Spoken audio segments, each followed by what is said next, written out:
Hi friends, welcome to our YouTube channel Fact Bazaar. ಇವತ್ತಿನ ಒಂದು ವಿಡಿಯೋದಲ್ಲಿ ನಾವು ಗ್ಯಾರಂಟಿ ಮತ್ತು ವಾರಂಟಿ ಇವುಗಳ ನಡುವೆ ಇರುವ ವ್ಯತ್ಯಾಸವನ್ನು ತಿಳ್ಕೊಳ್ಳೋಣ. ಅದಕ್ಕಿಂತ ಮೊದಲು ಯಾರು ನಮ್ಮ ಚಾನಲ್ಗೆ ಹೊಸದಾಗಿ ಬಂದಿದ್ದೀರಾ ಅವರು ಈ ಕೂಡಲೇ ಸಬ್ಸ್ಕ್ರೈಬ್ ಮಾಡ್ಕೊಳ್ಳಿ, ಹಾಗೆ ಬೆಲ್ ಬಟನ್ ಆನ್ ಮಾಡ್ಕೊಳ್ಳಿ. ಹಾಗೆ ನಿಮಗೆ ಇಷ್ಟ ಆಗೋ ಯಾವುದಾದರೂ ವಿಡಿಯೋಗೆ ಲೈಕ್, ಶೇರ್, ಕಮೆಂಟ್ ಕೂಡ ಮಾಡಿ. ವೀಕ್ಷಕರೇ, ನಾವು ಗ್ಯಾರಂಟಿ ಮತ್ತು ವಾರಂಟಿ ಅನ್ನೋ ಪದಗಳನ್ನು ಕೇಳಿರ್ತೀವಿ. ಆದರೆ ಈ ಪದಗಳಿಗೆ ಹಲವರು ಗೊಂದಲ ಆಗ್ತಾರೆ. ಅಂದರೆ ಗ್ಯಾರಂಟಿ ಯಾವುದು, ವಾರಂಟಿ ಯಾವುದು ಅಂತ. ಆದರೆ ಈ ಒಂದು ವಿಡಿಯೋದಲ್ಲಿ ಗ್ಯಾರಂಟಿಗಿರುವ ಅರ್ಥ ಹಾಗೂ ವಾರಂಟಿಗಿರುವ ಅರ್ಥವನ್ನು ಸಂಪೂರ್ಣವಾಗಿ ತಿಳ್ಕೊಳ್ಳೋಣ. ಸೊ ಬನ್ನಿ ಫ್ರೆಂಡ್ಸ್, ವಿಡಿಯೋನ ಶುರು ಮಾಡೋಣ.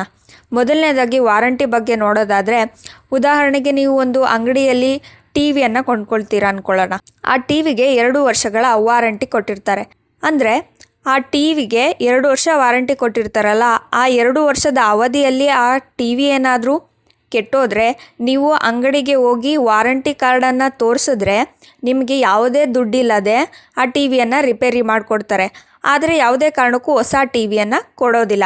ಅದರ ಬದಲಾಗಿ ಆ ಟಿವಿಯನ್ನೇ ಯಾವುದೇ ಹಣ ಇಲ್ಲದೇ ರಿಪೇರಿ ಮಾಡಿಕೊಡ್ತಾರೆ. ಇದು ವಾರಂಟಿ ಆಗಿದೆ. ಹಾಗೆ ಇನ್ನೊಂದು ಗ್ಯಾರಂಟಿ ಬಗ್ಗೆ ನೋಡೋದಾದರೆ, ನೀವು ಒಂದು ಐರನ್ ಬಾಕ್ಸ್ನ ತೆಗೆದುಕೊಂಡಿರ್ತೀರ ಅಂತ ತಿಳ್ಕೊಳ್ಳಿ. ಅದಕ್ಕೆ 6 ತಿಂಗಳು ಗ್ಯಾರಂಟಿಯನ್ನು ಕೊಟ್ಟಿರ್ತಾರೆ. ಅಂದರೆ ಈ 6 ತಿಂಗಳ ಅವಧಿಯಲ್ಲಿ ಐರನ್ ಬಾಕ್ಸ್ಗೆ ಏನಾದರೂ ಆದರೆ ನೀವು ಗ್ಯಾರಂಟಿ ಕಾರ್ಡನ್ನು ಅಂಗಡಿಯವರಿಗೆ ತೋರಿಸಿದ್ರೆ ಅವರು ಹೊಸ ಐರನ್ ಬಾಕ್ಸನ್ನು ಕೊಡ್ತಾರೆ. ಇಲ್ಲಿ ಯಾವುದೇ ಕಾರಣಕ್ಕೂ ಐರನ್ ಬಾಕ್ಸ್ನ ರಿಪೇರಿ ಮಾಡಿ ನಿಮಗೆ ಕೊಡಲ್ಲ, ಬದಲಾಗಿ ಹೊಸ ಐರನ್ ಬಾಕ್ಸ್ನೇ ಕೊಡ್ತಾರೆ. ಇದು ಗ್ಯಾರಂಟಿ ಆಗಿದೆ. ಹಾಗೆ ಈ ಗ್ಯಾರಂಟಿ ಏನಾದ್ರು ಮುಗ್ದೋದ್ರೆ ಹೆಚ್ಚಿನ ಹಣ ಕೊಟ್ಟು ಗ್ಯಾರಂಟಿ ಕಾರ್ಡನ್ನು ಇನ್ನೂ ಮುಂದಕ್ಕೆ ಮುಂದೂಡೋಕ್ಕೆ ಆಗಲ್ಲ.